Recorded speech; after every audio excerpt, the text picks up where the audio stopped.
नाशकात ड्रग्ज विक्री करणारा पोलिसांच्या ताब्यात।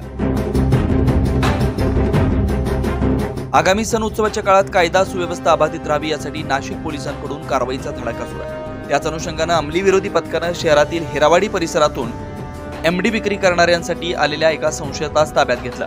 सागर पाटील असं पथकाने ताब्यात घेतलेल्या संशयिताचं नाव आहे। पोलिसांनी त्याची कसून चौकशी केली असता त्याच्याकडून एक दुचाकीसह एकूण 72,000चा मुद्देमाल हस्तगत केला। काल रात्री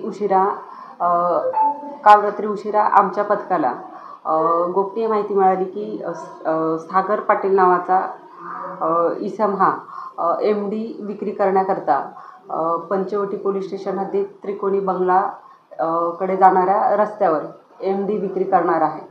म्हणून आम्ही पथकासह सदर ठिकाणी सापळा रचून पंचांसह त्याला ताब्यात घेतले।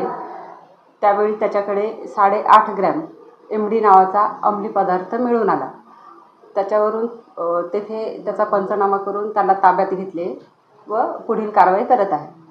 नेमके हा जो संशयित आहे नेमकी डिस्ट्रीब्युटर असल्याची माहिती नेमकी काय तो कोणाला देत होता तर कोणाकडून? सदर गुन्ह्याचा तपास पुढील कारवाईत आम्ही पंचवटी पोलीस स्टेशनला वर्ग करण्यात आला आहे। हा नेमकी कोण होता जो संशयित वगैरे डिस्ट्रीब्युटर असल्याचं कळत ते शक्यता आहे, त्याबाबत अधिक तपास चालू आहे। पोलिसांनी ताब्यात घेतलेला संशयित इसम हा ड्रग्ज डिस्ट्रीब्युटर असल्याचा संशय असून पुढील तपास अंमली विरोधी पथक करत आहे।